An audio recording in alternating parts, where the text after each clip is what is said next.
Exodus chapter 15. Then Moses and the people of Israel sang this song to the Lord. I will sing to the Lord, for he has triumphed gloriously. He has hurled both horse and rider into the sea. The Lord is my strength and my song. He has given me victory. This is my God, and I will praise him, my father's God, and I will exalt him. Then the Lord is a warrior. Yahweh is his name. Pharaoh's chariots and army he has hurled into the sea. The finest of Pharaoh's officers are drowned in the Red Sea. The deep waters gushed over them. They sank to the bottom like a stone. Your right hand, O Lord, is glorious in power. Your right hand, O Lord, smashes the enemy. In the greatness of your majesty, you overthrow those who rise against you. You unleash your blazing fury. It consumes them like straw. In the blast of your breath, the waters piled up. The surging waters stood straight like a wall. In the heart of the sea, the deep waters became hard. The enemy boasted, I will chase them and catch up with them. I will plunder them and consume them. I will flash my sword, my powerful hand will destroy them. But you blew with your breath, and the sea covered them. They sank like lead in the mighty waters. Who like you among gods? Who is like you among the gods, O Lord? Glorious in holiness, awesome in splendor, performing great wonders. You raised your right hand, and the earth swallowed our enemies. With your unfailing love, you lead the people you have redeemed. In your might, you guide them to your sacred home. The peoples hear and tremble. Anguish grips those who live in Philistia. The leaders of Edom are terrified. The nobles of Moab tremble. All who live in Canaan will melt away. Terror and dread fall upon them. The power of your arm makes them lifeless as stone. Until your people pass by, O Lord, until the people you purchased pass by, you will bring them in and plant them on your own mountain. The place, O Lord, reserved for your own dwelling. The sanctuary, O God, O Lord, that your hands have established. The Lord will reign forever and ever. When Pharaoh's horses, chariots, and charioteers rushed into the sea, the Lord brought the water crashing down on them. But the people of Israel had walked through the middle of the sea on dry ground. Then Miriam the prophet, Aaron's sister, took a tambourine and led all the women as they played their tambourines and danced. And Miriam sang this song. Sing to the Lord, for he has triumphed gloriously. He has hurled both horse and rider into the sea. Then Moses led the people of Israel away from the Red Sea, and they moved out into the desert of Shur. They traveled in this desert for 3 days without finding any water. When they came to an oasis of Marah, the water was too bitter to drink, so they called the place Marah, which means bitter. Then the people complained and turned against Moses. What are we going to drink? They demanded. So Moses cried out to the Lord for help. And the Lord showed him a piece of wood. Moses threw it into the water, and this made the water good to drink. It was there at Marah that the Lord set before them the following decree as a standard to test their faithfulness to him. He said, if you will listen carefully to the voice of the Lord your God, and do what is right in his sight, obeying his commands and keeping his decrees, then I will not make you suffer any of the diseases I set on the Egyptians, for I am the Lord who heals you. After leaving Marah, the Israelites traveled on to the oasis of Elim, where they found 12 springs and 70 palm trees. They camped there beside the water. Exodus chapter 16. Manna and quail from heaven. Then the whole community of Israel went out from Elim and journeyed into the wilderness of Sin between Elim and Mount Sinai. They arrived there on the 15th day of the second month, 1 month after leaving the land of Egypt. There too the whole community of Israel complained about Moses and Aaron. If only the Lord had killed us back in Egypt, they moaned. There we sat around pots filled with meat and ate all the bread we wanted. But now you have brought us into this wilderness to starve us all to death. Then the Lord said to Moses, "Look, I am going to rain down food from heaven for you. Each day the people will go out and pick up as much food as they need for that day. I will test them in this to see whether or not they will follow my instructions. On the 6th day they will gather food, and when they prepare it, there will be twice as much as usual." So Moses and Aaron said to all the people of Israel, "By evening you will realize it was the Lord who brought you out of the land of Egypt. In the morning you will see the glory of the Lord, because he has heard your complaints, which are against him, not against us. What have you done that you should complain about us?" Then Moses added, "The Lord will give you meat to eat in the evening, and bread to satisfy you in the morning, for he has heard all your complaints against him. What have we done? Yes, your complaints are against the Lord, not against us." Then Moses said to Aaron, "Announce this to the entire community of Israel. Present yourself before the Lord, for he has heard your complaining." And as Aaron spoke to the whole community of Israel, they looked out toward the wilderness. There they could see the awesome glory of the Lord in a cloud. Then the Lord said to Moses, "I have heard the Israelites' complaints. Now tell them, in the evening you will have meat to eat, and in the morning you will have all the bread you want. Then you will know that I am the Lord your God." That evening, vast numbers of quail flew in and covered the camp, and the next morning the area around the camp was wet with dew. When the dew evaporated, a flaky substance as fine as frost blanketed the ground. The Israelites were puzzled when they saw it. "What is it?" they asked each other, but they had no idea what it was. And Moses told them, "It is the food the Lord has given you to eat. These are the Lord's instructions. Each household should gather as much as it needs. Pick up 2 quarts for each person in your tent." So the people of Israel did as they were told. Some gathered a lot, some only a little. But when they measured it out, everyone had just enough. Those who gathered a lot had nothing left over, and those who had gathered only a little had enough. Each family had just what it needed. Then Moses told them, "Do not keep any of it until morning." But some of them didn't listen and kept some of it until morning. But by then it was full of maggots and had a terrible smell. Moses was very angry with them. After this, the people gathered the food morning by morning, each family according to its need. And as the sun became hot, the flakes they had not picked up melted and disappeared. On the 6th day, they gathered twice as much as the usual 4 quarts for each person instead of 2. Then all the leaders of the community came and asked Moses for an explanation. He told them, "This is what the Lord commanded. Tomorrow will be a day of complete rest, a holy Sabbath day set apart for the Lord. So bake or boil as much as you want today, and set aside what is left for tomorrow."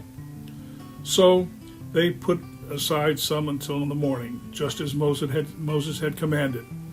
And in the morning the leftover food was wholesome and good, without maggots or odor. Moses said, "Eat this food today, for tomorrow is a Sabbath day dedicated to the Lord. There will be no food on the ground today. You may gather the food for 6 days, but on the 7th day is a Sabbath, and there will be no food on the ground that day." Some of the people went out anyway on the 7th day, but they found no food. The Lord asked Moses, "How long will these people refuse to obey my commands and instructions? They must realize that the Sabbath is the Lord's gift to you. That is why he gives you a 2-day supply on the 6th day, so there will be enough for 2 days. On the Sabbath day, you must each stay in your place. Do not go out and pick up food on the seventh day."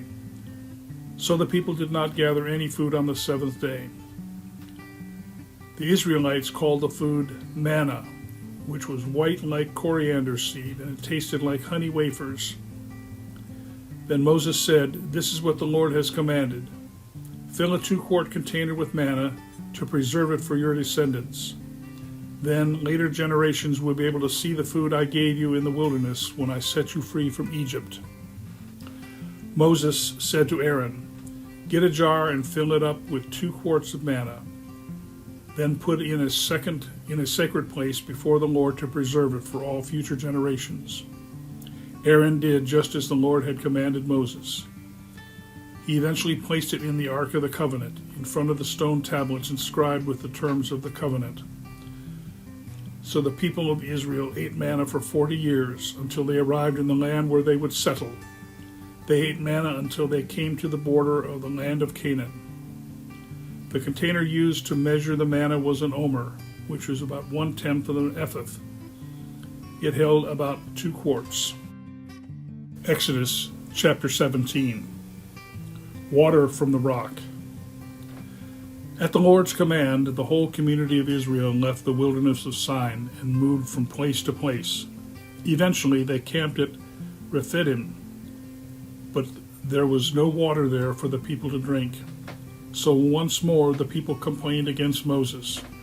"Give us water to drink," they demanded. "Quiet," Moses replied. "Why are you complaining against me? And why are you testing the Lord?" But tormented by thirst, they continued to argue with Moses. "Why did you bring us out of Egypt? Why are you trying to kill us, our children, and our livestock with thirst?" Then Moses cried out to the Lord, "What should I do with these people? They are ready to stone me." The Lord said to Moses, "Walk out in front of the people. Take your staff, the one you used when you struck the water of the Nile, and call some of the elders of Israel to join you. I will stand before you on the rock at Mount Sinai. Strike the rock and water will come gushing out. Then the people will be able to drink." So Moses struck the rock as he was told, and water gushed out as the elders looked on. Moses named the place Massah, which means test, and Meribah, which means arguing, because the people of Israel argued with Moses and tested the Lord by saying, "Is the Lord here with us or not?" While the people of Israel were still at Rephidim, the warriors of Amalek attacked them. Moses commanded Joshua, "Choose some men to go out and fight the army of Amalek for us. Tomorrow I will stand on top of the hill, holding the staff of God in my hand." So Joshua did what Moses had commanded and fought the army of Amalek. Meanwhile, Moses, Aaron, and Hur climbed to the top of the nearby hill. As long as Moses held up the staff in his hand, the Israelites had the advantage. But whenever he dropped his hand, the Amalekites gained the advantage. Moses' arms soon became so tired he could no longer hold them up. So Aaron and Hur found a stone for him to sit on. Then they stood on each side of Moses, holding up his hands. So his hands held steady until sunset. As a result, Joshua overwhelmed the army of Amalek in battle. After the victory, the Lord instructed Moses, "Write this down on a scroll as a permanent reminder and read it aloud to Joshua. I will erase the memory of Amalek from under heaven." Moses built an altar there and named it Yahweh Nissi, which means "The Lord is my banner." He said, They have raised their fist against the Lord's throne, so now the Lord will be at war with Amalek generation after generation." Exodus chapter 18. Jethro's visit to Moses. Moses' father-in-law, Jethro, the priest of Midian, heard about everything God had done for Moses and his people, the Israelites. He heard especially about how the Lord had rescued them from Egypt. Earlier, Moses had sent his wife Zipporah and his 2 sons back to Jethro, who had taken them in. Moses' first son was named Gershom, for Moses had said when the baby was born, "I have been a foreigner in a foreign land." His second son was named Eliezer, for Moses had said, "The God of my ancestors was my helper. He rescued me from the sword of Pharaoh." Jethro, Moses' father-in-law, now came to visit Moses in the wilderness. He brought Moses' wife and 2 sons with him, and they arrived while Moses and the people were camped near the mountain of God. Jethro had sent a message to Moses saying, "I, Jethro, your father-in-law, am coming to see you with your wife and your 2 sons." So Moses went out to meet his father-in-law. He bowed low and kissed him. They asked him about each other's welfare and then went into Moses' tent. Moses told his father-in-law everything the Lord had done to Pharaoh and Egypt on behalf of Israel. He also told him about the hardships that they had experienced along the way and how the Lord had rescued his people from all their troubles. Jethro was delighted when he heard about all the good things the Lord had done for Israel as he rescued them from the hand of the Egyptians.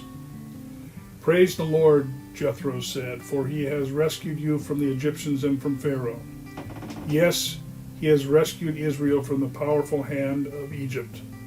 I know now that the Lord is greater than all other gods, because he rescued his people from the oppression of the proud Egyptians." Then Jethro, Moses' father-in-law, brought a burnt offering and sacrifices to God. Aaron and all the elders of Israel came out and joined him in a sacrificial meal in God's presence. Jethro's wise advice. The next day, Moses took his seat to hear the people's disputes against each other. They waited before him from morning till evening. When Moses' father-in-law saw all that Moses was doing for the people, he asked, what are you really accomplishing here? Why are you trying to do all this alone while everyone stands around you from morning till evening?" Moses replied, "Because the people come to me to get a ruling from God. When a dispute arises, they come to me, and I am the one who settles the case between the quarreling parties. I inform the people of God's decrees and give them his instructions." "This is not good," Moses' father-in-law exclaimed. "You're going to wear yourself out, and the people too. This job is too heavy a burden for you to handle all by yourself. Now listen to me, and let me give you a word of advice, and may God be with you. You should continue to be the people's representative before God, bringing their disputes to him. Teach them God's decrees and give them his instructions. Show them how to conduct their lives. But select from all the people some capable, honest men who fear God and hate bribes. Appoint them as leaders over groups of 1,000, 100, 50, and 10. They should always be available to solve the people's common disputes, but have them bring the major cases to you. Let the leaders decide the smaller matters themselves. They will help you carry the load, making the task easier for you. If you follow this advice, and if God commands you to do so, then you will be able to endure the pressures, and all these people will go home in peace." Moses listened to his father-in-law's advice and followed his suggestions. He chose capable men from all over Israel and appointed them as leaders over the people. He put them in charge of groups of 1,000, 150, and 10. These men were always available to solve the people's common disputes. They brought the major cases to Moses, but they took care of the smaller matters themselves. Soon after this, Moses said goodbye to his father-in-law, who returned to his own land.